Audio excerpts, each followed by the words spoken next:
பல தயாரிப்பாளர்கள் விஷாலை வச்சு படம் பண்றதா வேணாமாங்கிற ஒரு குழப்பத்திற்கு இப்போ மத கஜ ராஜா இப்போ ரிலீஸ் ஆனா அது ஹிட் கொடுக்கும்னு நினைக்கிறீங்களா? இப்போ ஜெயம் ரவியோட மார்க்கெட் கொஞ்சம் கொஞ்சமா டவுன் ஆயிட்டு வருதா? அவர் சம்பாதிச்ச சம்பாத்தியத்துக்கு பெருசா ரேஸுக்காக ஒரு பெரிய தொகையை ஒதுக்க முடியாத சூழல்லாம் இருந்துச்சு. அஜித் மாதிரி விஜய் மாதிரி நடிகர்கள் அந்த நடிப்பை விட்டுட்டு வெளியேறதுங்கிறது மிகப்பெரிய இடம்.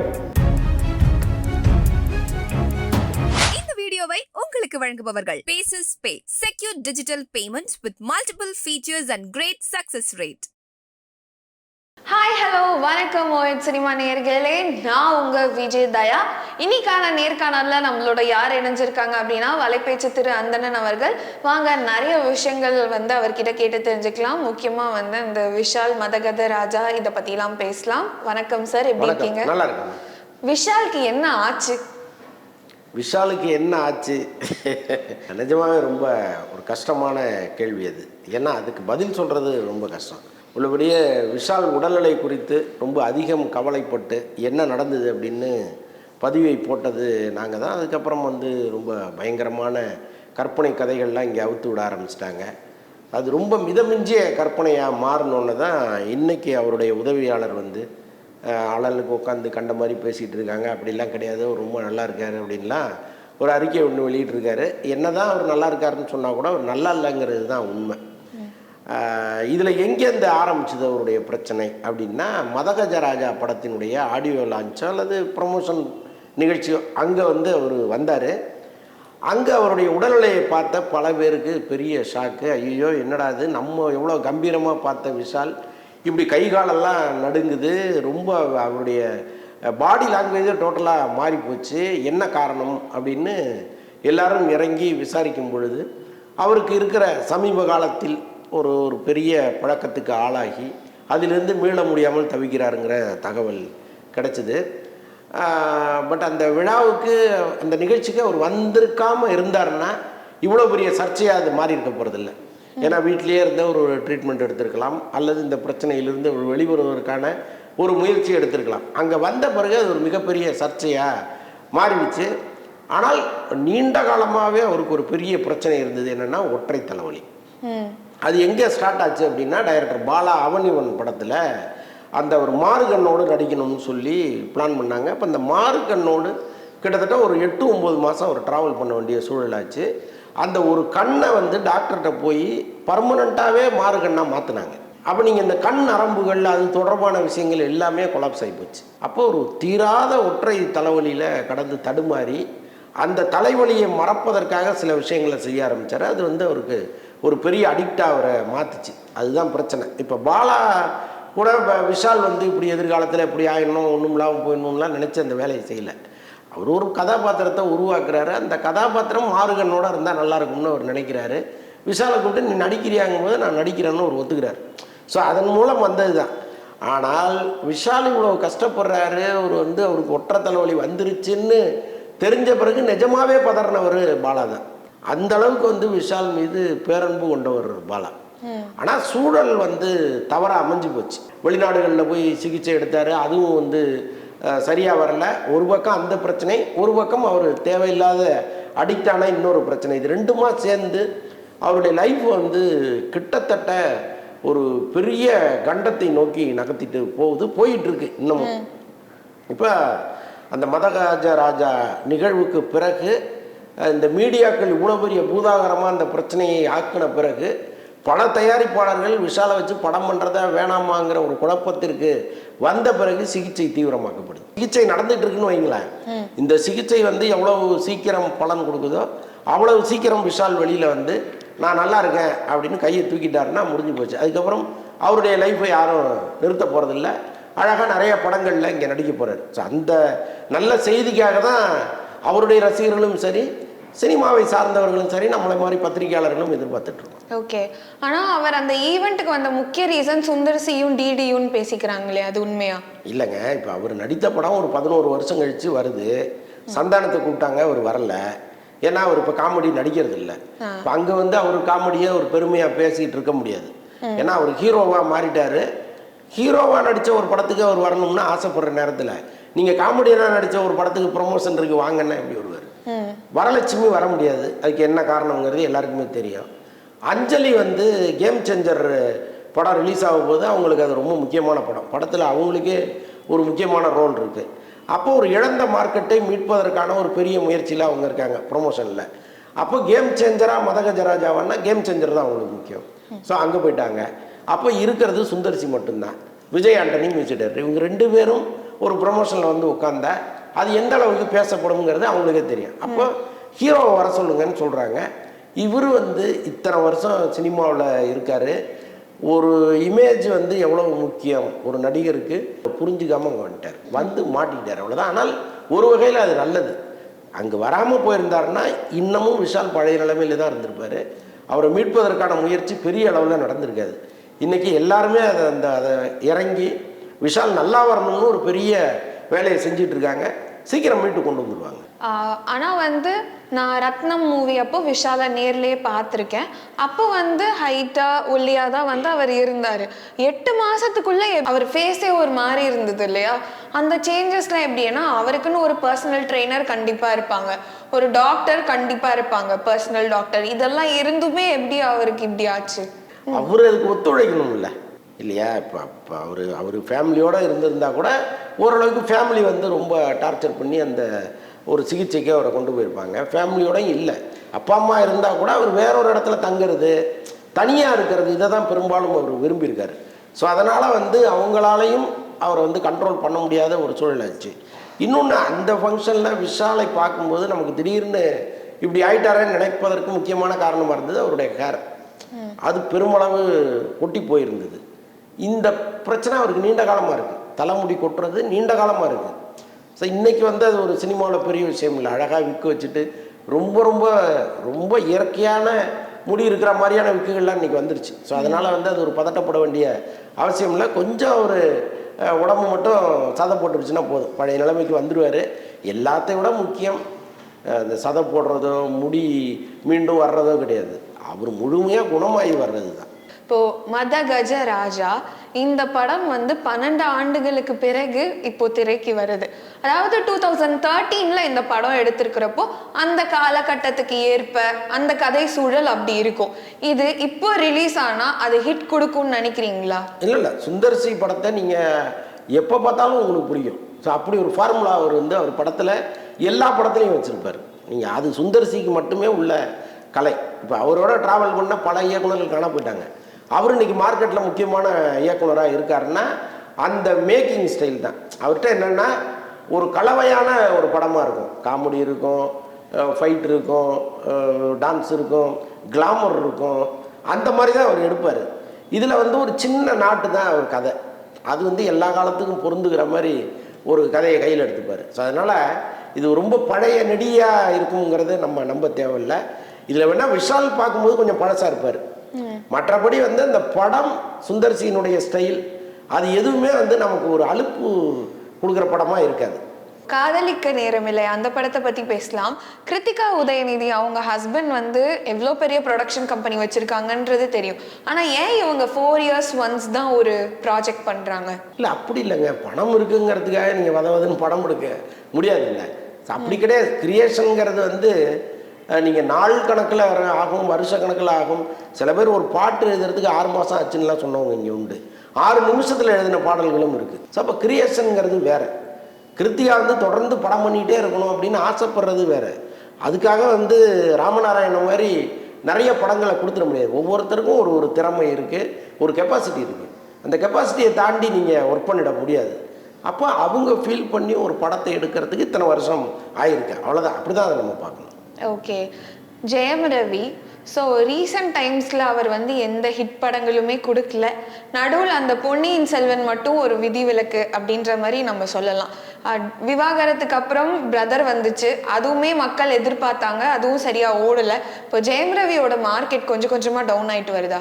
சினிமாவில் வந்து டவுன் ஆகிறதும் மறுபடியும் இழந்த இடத்த பிடிக்கிறதுங்கிறது ரொம்ப ரொம்ப சாதாரண விஷயம். ஒரு நல்ல இயக்குனரும் ஒரு நல்ல கதையும் ஒரு நல்ல ப்ரொடக்ஷன் கம்பெனியும் கிடச்சிருச்சுன்னா மீண்டும் அந்த வாய்ப்பு ஈஸியாக கைக்கு வந்துடும். ஜெயம் ரவிக்கு வந்துடும். ஏன்னா அவர் ஒன்றும் வந்து போர் அடிக்கிற ஒரு எரிச்சலை ஊட்டுகிற ஒரு ஹீரோவாக இல்லை. சில பேரை பார்த்தீங்கன்னா கொஞ்ச நாள்லேயே அவங்க நமக்கு போர் அடிச்சுருவாங்க. ஐயோ என்ன அவர் ஓயாமல் பார்க்குற மாதிரி இருக்குது அப்படிங்கிற ஒரு எரிச்சல் உங்களை அறியாமல் வந்துடும். அவங்க தான் லைஃப் டைம் ஃபேட் அவுட் ஆகுறது. பட் ஜெயம் ரவிலாம் இன்னமும் வந்து பல பேருக்கு பிடித்த இடத்துலையே தான் இருக்கார். ஸோ அதனால் ஒரு நல்ல படம் வந்ததுன்னா அதுலேருந்து அவர் ஹிட்டு பிடிச்சிட்டு போயிடுறதுக்கு நிறைய வாய்ப்புகள் இருக்குது. இன்னொன்று ஏன் ஒரு படங்கள் தொடர்ந்து ஃபெயிலியர் ஆச்சுன்னா அவங்களுடைய மாமியார் குடும்பம் தான். அதை அவர் பல இடங்களில் சொல்லிட்டாரு.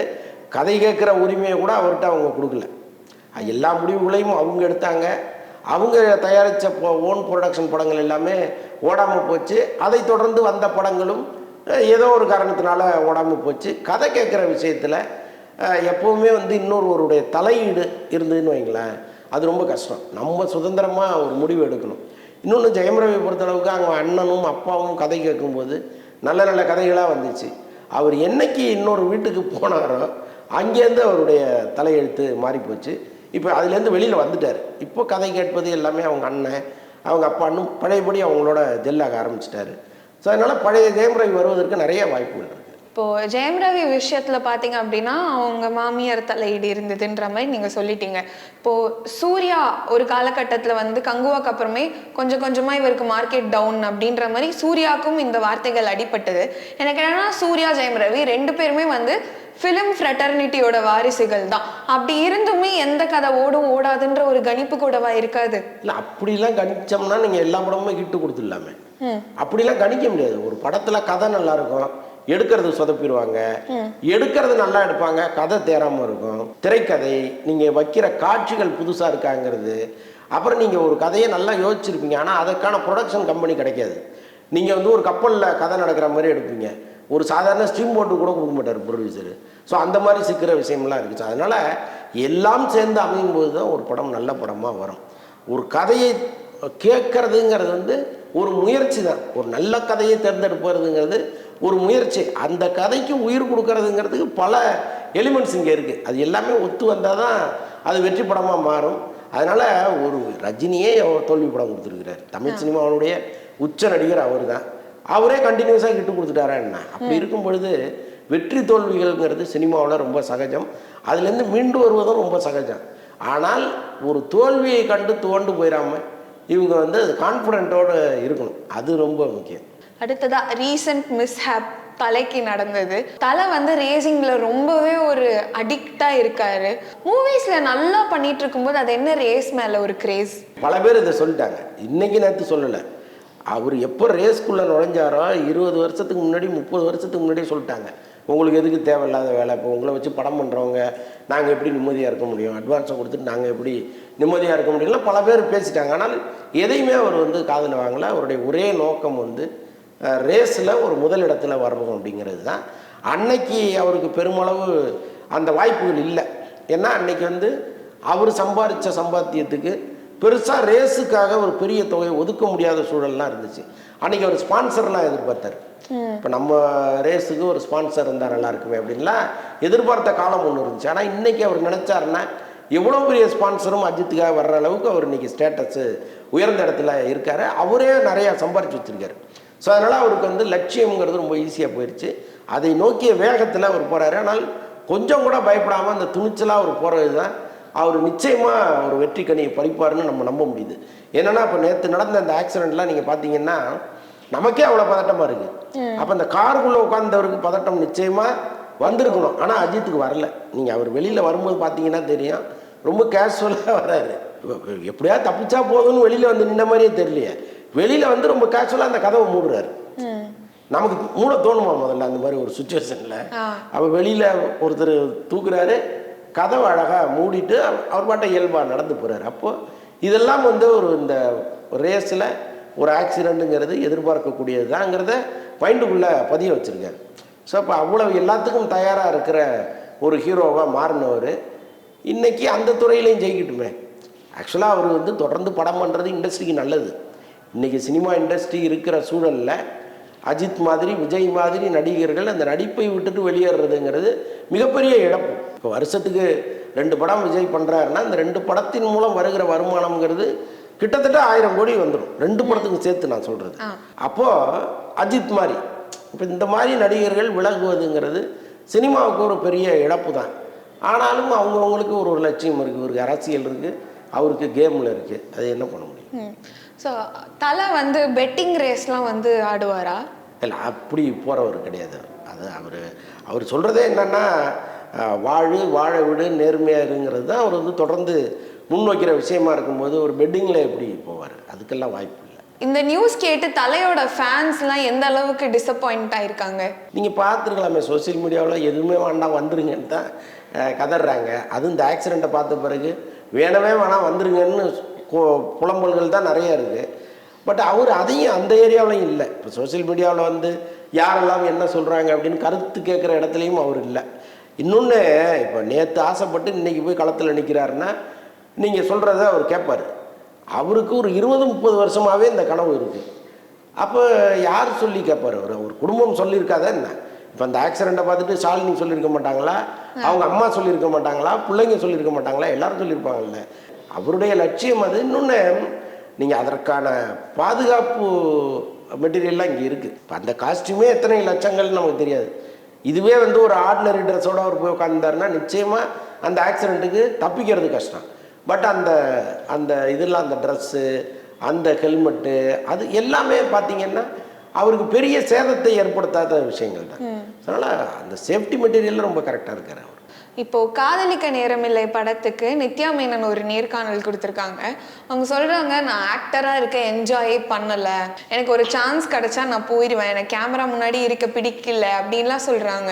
ஆனா வந்து அவங்க ரொம்ப பப்ளி கேரக்டரா இருக்காங்க, எல்லாருக்குமே அவங்கள பிடிக்குது. அண்ட் எல்லாருக்கும் ஒரு ஆக்டர், அந்த ஃபேம், அந்த சக்சஸ், அந்த மணிலாம் ஆசை இருக்கும்.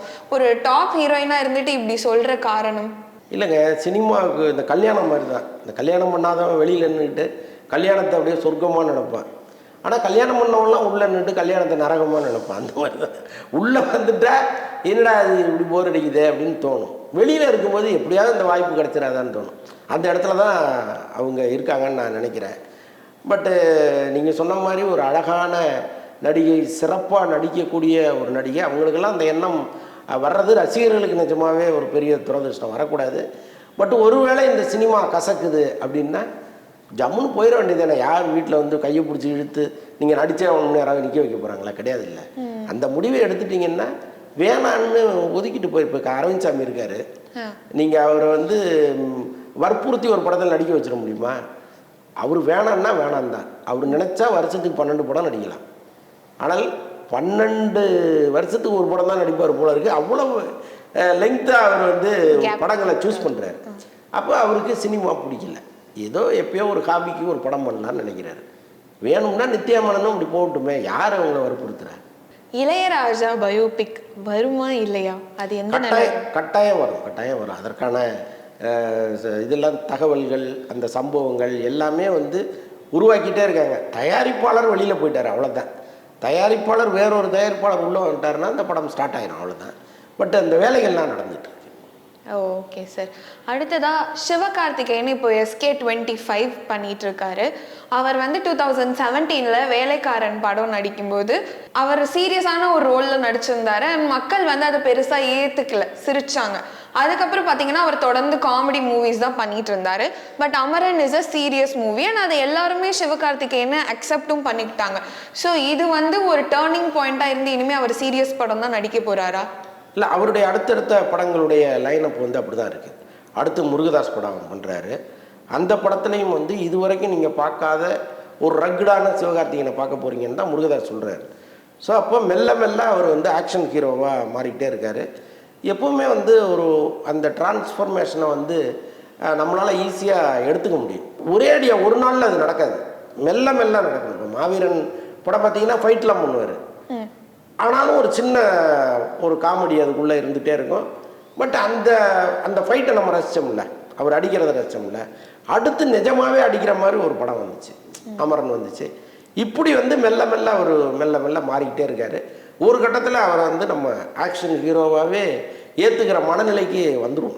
அதுதானே இயல்பு. வேலைக்காரன் அப்போ ஏற்றுக்காத சிவகார்த்திகேயனை அமரனில் எப்படி எடுத்துக்கிட்டாங்க? அதுதாங்க, ஒரு படத்தில் நீங்கள் அந்த விஷயத்தை செய்ய முடியாது. நீங்கள் அறிமுகமாகும்போது என்ன ஆகுறீங்களோ அப்படி தான். மெல்ல மெல்ல தான் நீங்கள் வந்து மக்கள் மனசை மாற்றணுமே தவிர ஒரே படத்தில் மாற்றணுங்கிறது கஷ்டம். இன்னொன்று, சிவகார்த்திகேயன் நம்ம எப்படி பார்க்குறோம்? ஒரு காமெடியனா ஒரு ஜாலியாக பேசுவார், படத்தில் ஜாலியாக இருக்கும் அவர் வந்தாருன்னா, அப்படி தானே பார்த்துட்டே இருக்கோம். நீங்கள் திடீர்னு வந்து அவர் ஒரு 50 பேரை போட்டு அடிக்கிறாருன்னா நமக்கு அது ஒத்துக்காது இல்லை. அப்போ மெல்ல மெல்ல வரணும். அதுக்கு அமரன் வந்து பெரிய அளவு கை கொடுத்துருக்கு. முருகதாஸ் சொல்ல வேணாம், அவர் வந்து ஒரு எப்போவுமே வந்து அவர் ஒரு ஆக்ஷன் படங்களை ரொம்ப அழகாக கொண்டு வருவார். ஸோ அப்படி ரொம்ப ஈஸியாக கொண்டு வந்துருவாங்கன்னு நினைக்கிறேன் நான். இன்னைக்கு இன்டர்வியூவில் நீங்கள் எல்லார் பற்றியுமே பாசிட்டிவாக பேசியிருக்கீங்க. சோஷியல் மீடியாவில் பார்த்தீங்கன்னா இன்னொரு ஹேஷ்டேக்கும் ட்ரெண்ட் ஆகிட்டு இருக்கு, அதித்தி சங்கர் வெர்சஸ் சங்கர் அப்படின்னு சொல்லிட்டு. சங்கருக்கு ஈடா அதித்தி வந்துட்டாங்களா? அந்த கம்பேரிசனில் நிற்கிறாங்க பாருங்க. அதெல்லாம் ரொம்ப அநியாயங்க. கேம் சேஞ்சர் எங்கே இருக்கு, இவங்க இப்போ நடிக்கிற படம் எங்கே இருக்கு? இது ரெண்டையும் நீங்கள் எப்படி கம்பேர் பண்ண முடியும்? முதல்ல இது சம்பந்தமே இல்லாத ஒரு விஷயத்த கொண்டு வராங்க. இன்னொன்று வந்து சங்கர் படத்தில் சங்கர் தான் தலை, இந்த படத்தில் இவங்க வால். எப்படி தலையும் வாலும் ஒன்றா இருக்கும்? அதெல்லாம் ஒன்றும் இல்லை. ஒரே குடும்பத்தில் 2 பேர் வந்திருக்கிறாங்க, அவங்க படம் ஒரே நாளில் ரிலீஸ் ஆகுதுங்கிற ஒரு ஒற்றுமையை தவிர இதில் வேற எந்த ஒற்றுமையுமே இல்லை. அதனால இந்த கம்பேரிசனே முதல்ல தப்பா இருக்கு. அடுத்ததான் மகாராஜா படம். ஸோ சைனாவில் பார்த்தீங்கன்னா 91 crores வந்து அது எடுத்திருக்கு. இப்போ தமிழ் சினிமா வந்து வணிக ரீதியாக வந்து விரிவடையுதா? நிச்சயமா. நீங்கள் அது வந்து ஒரு இந்த ஓடிடி வந்த பிறகு நடக்குது. அதான் பல்வேறு லாங்குவேஜில் அதை வந்து டிரான்ஸ்லேட் பண்ணிடுறாங்க. அது வந்து டப்பிங் பண்ணி வரும்பொழுது நம்ம நடிகர்கள் பல நாடுகளுக்கு போகிறாங்க. அதில் வந்து கண்டென்ட் நல்லா இருந்ததுன்னு வச்சுங்களேன், அது இன்னும் கொண்டாடப்படுது. ஸோ அப்படி தான் மகாராஜா வந்து ஒரு யூனிவர்சல் சப்ஜெக்ட். அது நீங்கள் எல்லா லாங்குவேஜையும் அதுக்குள்ளே போட்டு அந்தந்த லாங்குவேஜ் படமாக அப்படியே கொண்டு போகலாம். ஸோ அந்த அளவுக்கு அதில் ஒரு உயிர் இருந்துச்சு அந்த படத்தில். ஸோ அதனால தான் இவ்வளோ பெரிய கலெக்ஷன். டங்கல் படத்துக்கு பிறகு இந்தியாவிலேருந்து போன ஒரு பெரிய படமாக மகாராஜா தான் பார்க்குறாங்க. ஸோ அந்த அளவுக்கு பெரிய வசூலை அங்கே ஈட்டி இருக்குன்னா அந்த இயக்குனருக்கு தான் நம்ம முதல்ல அந்த பாராட்டுகளை சொல்லணும். ஏன்னா அவர் வந்து ரொம்ப வதன்னு படம் எடுக்கிறவர் இல்லை. ஒரு ஸ்கிரிப்ட் பண்ணுறதுக்கே ஒரு 2 வருஷம் 3 வருஷம்லாம் எடுத்துப்பார். அவரும் அப்படியே தனிமை விரும்பி தான். அவர் பாட்டம் உட்காந்து இருட்டு ரூமில் யோசிச்சு எழுதி அப்படி தான் இந்த கதையை அவர் உருவாக்கினார். நீங்கள் சொன்ன ஆச்சரியப்படுவீங்க, இந்த படம் வெளிவருவதற்கு ஒரு 6 மாதத்துக்கு முன்னாடிலேருந்தே இந்த படத்தை பற்றிய டாக் வந்து கோடம்பாக்கத்தில் பரவ ஆரம்பிச்சிருச்சு.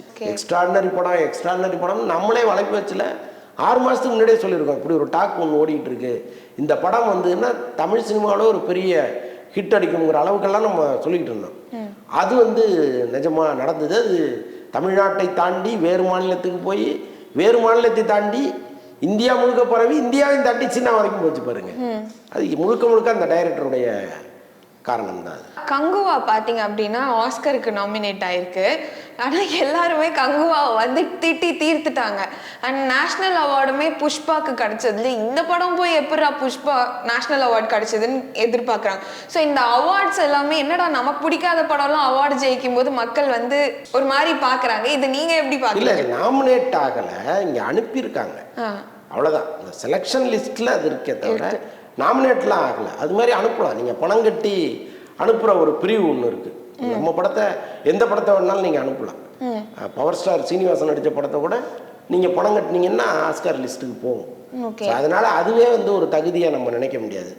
என்ன காரணத்தினாலே இதெல்லாம் அவங்க தேவையில்லாமல் செய்கிறாங்க. ஒரு படம் தோல்வி படம்னு மக்கள் முடிவெடுத்துட்டாங்க, மீடியாக்கள் முடிவெடுக்கலை, மக்கள் எடுத்த முடிவு அது. எப்போவுமே மீடியாக்கள் சொல்கிறத மக்கள் அப்படியே கேட்டுருவாங்கங்கிறதெல்லாம் கிடையாது. பல படங்கள் மீடியாக்கள் நல்லா இல்லைன்னு சொல்லி மக்கள் ஓட வச்சுருக்காங்க. அப்போ படம் நல்லா இருந்தால் யார் என்ன சொன்னாலும் அவங்க ஓட வைப்பாங்க. இப்போ இந்த படம் ஓடலைங்கும் போதே மக்கள் அதை புறக்கணிச்சிட்டாங்கங்கிற ஒரு முடிவுக்கு அந்த நிறுவனம் வரணும். இன்னமும் நீங்கள் பாருங்கள், தொடர்ந்து அந்த படத்தை ஆகா சூப்பரான படம், ஓஹோ சூப்பரான படம், இவங்க தான் தப்பாக சொல்லி கெடுத்துட்டாங்கிற ஒரு வாதத்தை வச்சுட்டே இருக்காங்க. ஸோ பிஆர் ஆக்டிவிட்டிஸ் இன்னும் நடந்துட்டு இருக்கு. ஆமாம், அது தேவையில்லாததுங்கிற ஒரு படத்தை ஓடலை, ஒரு தவறான படத்தை கொடுத்துட்டோம்னா ஒத்துக்குங்க. பிரசாந்த் நீல்னு ஒரு டைரக்டர், அவர் தான் இந்த கேஜிஎஃப் படம்லாம் பண்ணார். அவர் வந்து நடுவில் ஒரு படம் ஒன்று பண்ணார். அந்த படம் பண்டல். ஜென்யூனாக ஒத்துக்கிட்டார், அந்த படத்தை நான் சரியாக எடுக்கலை, இந்த தோல்விக்கு நான் பொறுப்பு இருக்கிறேன் அப்படின்னு அவர் சொன்னார். Open interview. ஏன் அந்த மனசு உங்களுக்கு வரமாட்டேங்குது? எல்லாருமே கழுவி ஊற்றிட்டாங்க. இன்னமும் அது வந்து நல்ல படம், சூர்யாவை பிடிக்காதவங்க தான் இந்த வேலை பண்ணிட்டாங்க, சூர்யாவுக்கு எதிரான அரசியல் சக்திகள் இந்த வேலை பண்ணிட்டு அப்படின்னா யார் சொன்னாலும் கேட்டுருவாங்களா மக்கள்? இப்போ பிஜேபியில் அண்ணாமலை வந்து இந்த படத்தை பார்க்காதீங்கன்னு சொல்கிறாருன்னு வைங்க. அவங்க என்ன சொல்கிறாங்க, சூர்யாவுக்கும் பிஜேபிக்கும் ஆகாது, பிஜேபி ஆளுங்க தான் இந்த படத்தை காலி பண்ணிட்டாங்கன்னு சொல்றாங்க. இருக்கட்டும், அவர் சொல்றது உண்மையாவே இருக்கட்டும். இப்போ அண்ணாமலையே வீடு வீடு வந்து சொன்னா கூட ஒரு படத்தை பார்க்காம போயிடுவாங்களா அல்லது ஒரு படத்தை பார்த்துருவாங்களா? அப்படி கிடையாது. படம் நல்லா இருந்தா யாரு என்ன சொன்னாலும் போய் பார்ப்பாங்க. அப்போ ஓடலைங்கிற உண்மையை, படம் நல்லா இல்லைங்கிற உண்மையை முதல்ல இவங்க உணரணும். உணர்ந்துட்டா போதும், அடுத்த படத்துக்கான வேலையை பார்க்க சொல்லுங்க. ஸோ இன்னைக்கு நிறையாவே நம்ம வந்து பேசிட்டோம் இங்கே எங்கன்னு எல்லா மூவிஸ் பற்றியும். ரொம்ப அழகாகவே நீங்கள் வந்து எல்லாத்தையுமே சொன்னீங்க. அண்ட் எல்லா ஆக்ட்ரஸ் பற்றியுமே இன்னைக்கு நீங்கள் ரொம்ப பாசிட்டிவாக சொல்லியிருந்தீங்க. அண்ட் இதே மாதிரி அடுத்த வாரம் கரண்ட் அப்டேட்ஸோட உங்ககிட்ட பேசலாம். தொடர்ந்து பேசுவோம். நன்றி, வணக்கம். இந்த வீடியோ உங்களுக்கு பிடிச்சிருந்தா லைக் பண்ணுங்க, ஷேர் பண்ணுங்க, கமெண்ட் பண்ணுங்க. மறக்காம OH சினிமா சேனலுக்கு சப்ஸ்கிரைப் பண்ணுங்க.